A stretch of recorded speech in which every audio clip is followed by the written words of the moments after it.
Charles Michel for being present today in Paris for the beginning of this French presidency of the Council of the European Union, this rotating presidency, and as per usual, because this is a permanent dialogue, constant over and above these visits. Before saying a few words, I'd of course like today to express our profound sadness following the passing these past few hours of David Sassoli. President Sassoli was not just for us the President of the European Parliament, but a friend with whom early December we were together in Strasbourg, and I have to say our very great sadness having learned his passing, and I'd like to express our condolences to his family, to his friends, the Italian people, and all the European parliamentarians.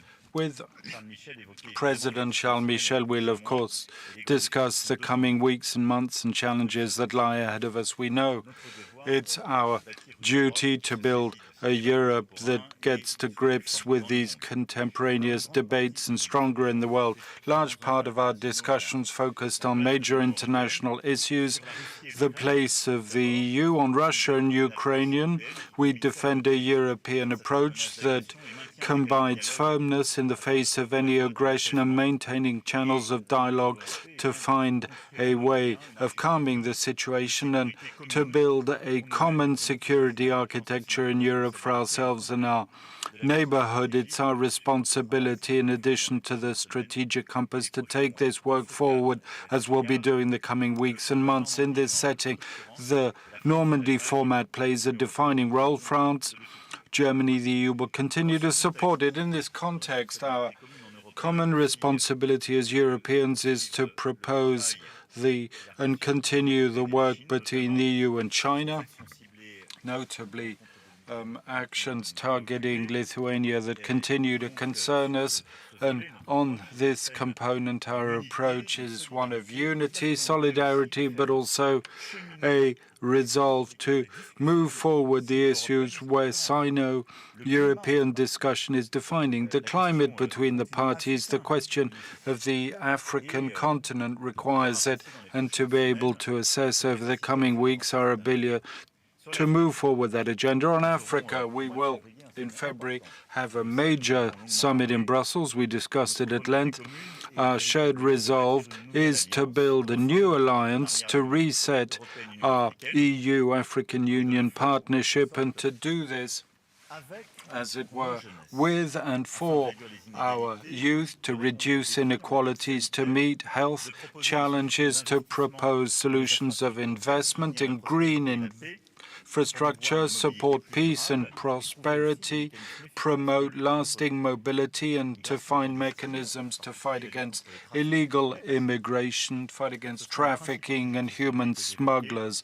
These will be the main issues of the summit, organized jointly with President Michel, together with President van der Leyen and the other states. We'll have a major milestone in the coming weeks, the One Ocean Summit, on the 11th of February in Brest. Europe has a strong vision to be enhanced in the fight against climate change, preserving biodiversity, fighting pollution. Illegal fishing will be able to carry forward this common ambition to move forward ocean governance and its knowledge. The informal summit, 10 and 11 March, on the new European growth model will be a way for us as pushing forward on the digital, climate, security and defense fronts, our common investments, our shared resolve that builds our very sovereignty, and the macroeconomic model that stems from that, the investment and growth choices that stem from that. That's only part of the issues that will cover the next few months that we discussed. Of course, there are many other legislative priorities, issues moving forward as part of the trilogues, discussions within the European Council with varying degrees of maturity, be it digital, migration, or social Europe. Don't want to be too long. Once again, my thanks to President Charles Michel for coming to Paris and our fruitful discussion. I welcome once again of all the joint work will have in the coming weeks and months around some of the major milestones that I've just mentioned. This resolve to move forward with our Europe and to work usefully. Thank you. Thank you very much, Mr. President. And allow me to thank you for giving us an opportunity to work together and to prepare the next few months in the framework of the French presidency of the European Union. I think it's going to give an additional momentum to all the topics you mentioned and for all Europeans and the future of Europe. I would also like to echo the tribute you mentioned to the President of the European Parliament, Mr. David Sassoli, and I would like to share my condolences with his family. David Sassoli was a great European, a passionate person, generous and genuine, and we had the opportunity of working together recently, day after day, to carry the values of democracy, the rule of law, in Europe. He was a man who contributed with great skill, intelligence and elegance to shape at the head of the European Parliament the decisions that were produced in combination with the Commission and the Council. As for the topics on the agenda for the European Union, I would like to mention a few. First of all, as it was said, we had the opportunity to prepare the next important meetings, and in particular the summit between the African Union and the European Union to be held in February, for which we have a common ambition that is shared in Europe and shared in Africa to build a new alliance between Africa and Europe. Because we have a common fate and we need to connect more often and better on our ambitions for stability and security in the world. So we can only wish that this meeting, the upcoming summit between Europe and Africa, will be an opportunity to shape this paradigm for the alliance between Europe and Africa, whether it be in investments, in global warming measures, in the digital revolution, connectivity, security, governance, and many more. We will also have an opportunity in the next few weeks, and I'm convinced thereof, to go from managing the COVID crisis to consolidating a project of economic recovery and around consolidation, innovation with a collective European intelligence. I would like to pay tribute to the French presidency and to President Macron for carrying this discussion and the debate on this idea of European sovereignty and strategic autonomy based on different pillars, those of security and defense, of course, in connection with the geopolitical situation. The President mentioned it right now, but also with another pillar, the idea of consolidating our prosperity model, our economic model. So the French initiative of holding this summit in March in France, focusing on investment and growth, will certainly be an important moment in the European project, because it will be a fantastic opportunity for all European stakeholders to decide altogether of the common strategies for innovation and our joint priorities for the next few years. I think this will be a very important event, and we're going to carry on working on its preparation. Lastly, it is quite obvious that there will be very important events. Digitalization is still high on our agenda, is a priority. Ability to innovate, to combine economic development with the respect for privacy. And there will also be the climate agenda and our ability to decide on the implementation of measures that will allow us to meet our very ambitious objectives that we set ourselves. Climate neutrality by 2015 and reinforcing our objectives for 2030.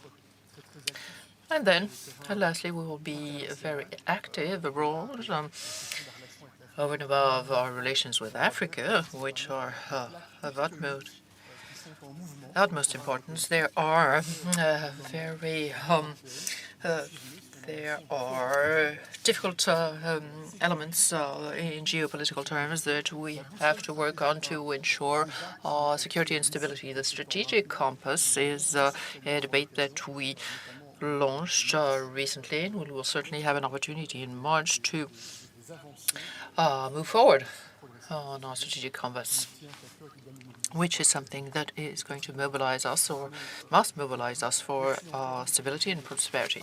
So my last words will go to thank you for giving us the opportunity of working together, and the European Council is certainly going to work in close collaboration.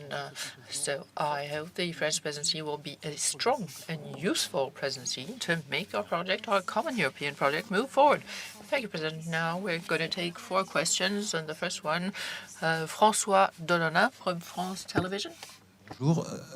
Hello. I'd like to return, if I may, to what you said at the outset, Mr. President. In speaking about Ukraine, you mentioned firmness and dialogue. I note that my question is addressed to both of you. The problem is that there's no dialogue for the European Union as regards Ukraine because neither the European Council nor the EU Council are involved in discussions that began yesterday in Geneva. I'd like to know the reason for this absence. Is it simply because Russia has not invited the Europeans to take part in these discussions, or because you feel that the 2 institutions that you preside over don't need to be active in terms of foreign policy? And this morning, the president of Ukraine called for a quadripartite summit. The Normandy format that you mentioned a moment ago, there again isn't a problem that European institutions are not even called upon to take part in discussion. Thank you. Well, if I can provide some answer to that. The second part of your question, I would say, helps to partially answer the first part. Europe, from day one, is involved in the resolution of the Ukraine conflict through the Minsk agreement and the Normandy format. You have Ukraine, Russia, Germany, and France, 2 European powers, acting as guarantors of the process on behalf of their colleagues, with reports made regularly at the Council meeting. So Europe is present from day one and is quite legitimately only there since day one. President Zelensky only recalled what we believe it was the heart of the discussion that I had a few weeks ago with President Putin. The Normandy format remains relevant and is an exacting and relevant discussion forum for resolving the Ukrainian crisis. The fact that there's U.S. re-engagement on that is a good thing. We should welcome it. Talks underway between the U.S. and Russia are relative to the question of Ukraine, but not just, also collective security between those 2 powers. That's a very good thing. One, we mustn't seem to be bothered, or I see the comments that we can be criticized for this dialogue continuing. It's complementary. These discussions lent to reactivate recent pronouncements. So 1, Europe is there through the Normandy format, is dealing with Ukraine and will continue through Germany and France. 2, it's a good thing that the US and Russia are talking to one another. Thirdly, they will concern issues of mutual interest. When it comes to Europe's security, it's up to Europe to speak. And so our position is on the question of collective European security, arms control in Europe and linked to Europe on questions of the European neighborhood, its borders, arms, missiles that can reach European soil. If those issues were to give rise to discussions and pronouncements, obviously at that point it would be up to Europe and the European institutions and member states, those equipped such as France, to be around the table and decide for themselves. And that's why under the German presidency, we launched this strategic compass exercise. That's why we're going to continue this effort that I mentioned back in 2019. of a European security architecture that we must devise for ourselves and share with our allies within NATO, our neighbors, with Russia in particular. That's how I view things from my part. Well, I would like to echo what you said by saying that there's a real European conscience and awareness of the need to cooperate and to coordinate what we do and to act together to guarantee security and stability inside the European Union and outside. Secondly, the European Council, on a very regular basis, extremely regular basis, touches upon the strategic discussion of our relationship with other countries all over the world to guarantee our security and stability. As for Ukraine, we repeated systematically as a part of the Minsk agreements and the importance of the Normandy format for negotiations, for which the French president and the German chancellor, Mrs. Merkel before and the current one now, have had an opportunity of debating. Yes, of course, we are mobilized, and yes, we are committed, and yes, we are going to make sure that the European Union is active to defend its security and stability. Oui, messieurs les présidents. Yes. My question is, well, thank you for taking my question, first of all, and here it is. In the European arsenal to meet the crisis in Ukraine, there's the energy policy. And the Nord Stream, you mentioned the role played by Germany. In your opinion, should Nord Stream 2 be part of a possible set of sanctions? And secondly, in the European taxonomy, do you see some kind of division in Europe on the issue of our nuclear policy, but also on gas, which could be in the advantage of Russia in the end? Third question, on the price of energy and the French policy of subsidizing the more modest households. How long is this going to be sustainable in view of the increase in the prices of energy? Maybe on the first point, on the possible sanctions, I would like to say that in the last European Council, we very clearly indicated altogether that should there be a military aggression against Ukraine, there would be a massive reaction of Europe. And this includes cooperation with our partners and allies. This is the first element. This could mean that we are going to consult each other and consult our partners should we be faced with a situation. Of course, this is not our wish. Our wish is to commit to stability and security, not to have to be confronted to this kind of situation. Second issue now, it's very important to understand that the European Union paves the way globally. We're trying to walk the talk and say that for a couple of years now, we want Europe to be the first net zero continent by 2050. And in order to be credible, we have to implement measures in Europe now. And it's quite certain that energy is a dimension that can be dealt with in different ways. It touches upon the purchasing power of households, it touches upon businesses' competitiveness, and the price of energy is a very important element for businesses' ability to develop and grow. And there's also a geopolitical dimension. So this is a topic that has many impacts. Taxonomy is an issue that was discussed many times within the European Council, and we noticed that the Commission, before the end of last year, before December the 31st, had the intention to trigger a mechanism to clarify what will be the different energies that we're going to be able to account with in the future. An energy mix is a national ability. I mean, it's a national purvey, but we need within Europe to see how we can cooperate, how to channel investments in order to be able to meet the concerns with energy. We need to have an energy that the supply of which is secure, that is at the same time affordable, that does not contribute to global warming. And there's an important clarification. The experts group will have an opportunity in the next few weeks to express their opinions after the first step triggered by the Commission. And then the Member States, the European Parliament, will also have to have their say on the matter, and the European Union has never shied away from discussion and debate, and we want to remain united.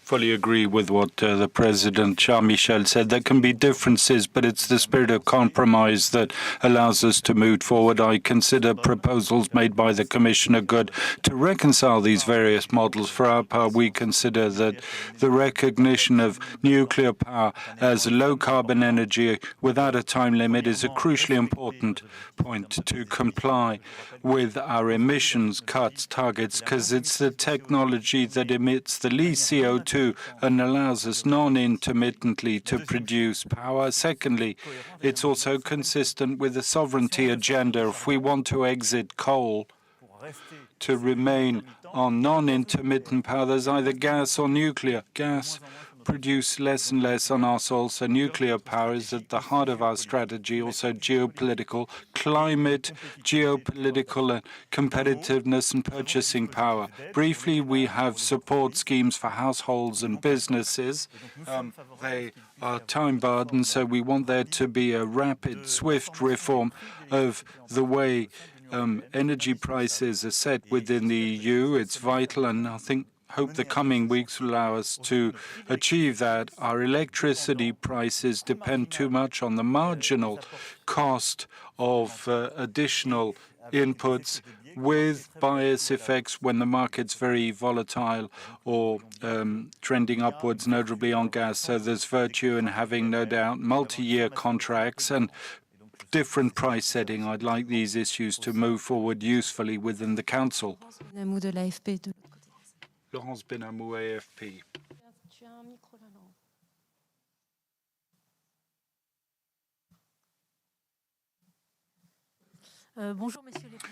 Mr. President, good afternoon. You mentioned a common European approach on Africa, a common European approach on defense. Perhaps we could apply these intentions to Mali, where the neighboring states have decided to apply sanctions against the junta. You're on the same line as the ECOWAS countries who decided to isolate Mali to protest against the postponement of elections. Will France and EU harden their tone against the junta, relying more on Wagner, Russian militia? A follow-up, what consequences for Barkhane? The Defense Council will be devoted to Mali. We're all waiting on your decisions on the new possible Barkhane format. Thank you. On this issue, let me say that the EU was consistently opposed against Mali, and the non-compliance by the junta of a transition as agreed by ECOWAS. Our foreign ministers had a very clear position supporting the initial ECOWAS sanctions and a coordinated approach. We did the heads of states and government. President Michel spoke out himself on this. Last Sunday, both the UMOA and ECOWAS gave a very clear position with novel sanctions for a country in the region that marks the deep condemnation of the abuses of the junta, which France, as you know, had denounced, and absolute disrespect for all the conditions set out back in August 2020. We support this position by ECOWAS. Our foreign affairs ministers will meet at the end of the week in an informal summit, and will have an opportunity during the informal summit of making a political statement. The frame has been placed by our foreign ministers of continued sanctions to be decided by ECOWAS. Between the end of the month, there'll be a formal meeting of our ministers held so that the EU and all countries comprising it can support this decision of sanctions. We're fully supportive of the region, I would say, of the very courageous and clear position expressed on Sunday. Short term, for the few technical measures that were decided, France will support them without any expectation and like to welcome this very clear decision. Already we've changed our capability during the Po and N'Djamena summits, and in particular I'd like to insist on the fact that the situation in Mali, broadly in Sahel, has given rise to novel European coordination. Through the Sahel coordination, we coordinated with the Sahelians and the international community. We've created a unique intervention framework, Takuba, which coordinates some dozen European countries, France playing the pilot nation, but by re-articulating our capability, by focusing it on the fight against terrorists in the region, and by acting as Europeans. So we'll continue to move forward. We've Europeanized our approach in a novel way with a shared culture and approach, and we've regionalized our approach of Mali through the dialogue with the UMEO and ECOWAS, and that will continue, and the decisions of the coming days and weeks will confirm that approach and that trend. That's what I've just said on Barkhane. Question from Mathieu Quash from BFM Television. Mr. President, the governments have announced a third protocol set of measures in the different schools to be applied as of tomorrow. Many parents have complained for a so-called chaotic management of COVID-related measures. Can you, and now that there's a demonstration, or upcoming demonstration against all the failings of the state, what is going to be done? Choices of the pandemic are many. What can schools can do? Wouldn't countries be best advised to coordinate their action to take more effective measures and change the life of Europeans? Thank you. Maybe a couple of words to answer your question. Well, of course, the COVID pandemic has been a challenge for the European project. The difficulties we had in finding the different ways to cooperate and coordinate our action. Well, it seems to us that little by little we managed to develop a common approach. We think that vaccination is the #1 weapon that needs to be used and mobilized, and all of the European countries have used it as much as possible and encourage citizens to have a booster shot. As for the vaccination strategy, in the beginning, it wasn't sure that we would be able to share our ability to order vaccines and buy them without any discrimination between the different countries and their financial ability, and to lead a negotiation with pharmaceutical labs. So there has been a common work of coordination in full respect of national purviews, and in some cases of regional purviews. In some cases, there are regions or entities that are federated. But rest assured that we will remain active and carry on relentlessly to deploy whatever we can do to cooperate and coordinate our action. We can see that this general strategy is very similar in all European countries on the ways to counter the threat and to come out of the COVID pandemic, so that we can build together a very solid agenda of economic recovery based on innovation and investment. As you recall, the government has adjusted and continues to support the health policy in schools to make it simpler and more viable for families and teachers. And then after almost 2 years of pandemic, in fact, 2 years, because I believe the first alert that was launched by the health department dates back two years ago. It was the beginning of this week. And so there's fatigue, tiredness, great many constraints, and I'm aware of that. And first and foremost, I'd like to thank our teachers and thank all the teams, the educational teams and the parent associations. I think our decision to keep schools open was the right decision. We learned from the first lockdown the consequences of school shutdown in terms of the balance of our children to acquire the necessary skills and also to have a proper diet. there's profound injustice when we shut down schools. There's a very strong wave circulating with this new variant, and so we have to address these constraints, keep schools open without making vaccinations compulsory for everyone, including the youngest children. So we must all show patience, benevolence to adjust things with pragmatism. What the Prime Minister announced yesterday is a measure of simplification, remove certain constraints to go to pharmacies. I know what we're asking from teachers. I know what we're asking from parents, and the nation must resist this pandemic and do its best. That's what will continue. There's no perfect system. We'll continue in the coming weeks. We must continue to fight against this virus, and so we need patience, pragmatism each and every time, and adjust things. And I'm hopeful that we will be able to move forward. I know people are tired. There's irritation. And I believe that our children are youngsters, the most important thing, so we must continue to look after them with the greatest common sense and precaution possible. Thank you all very much. Thank you, Mr. President.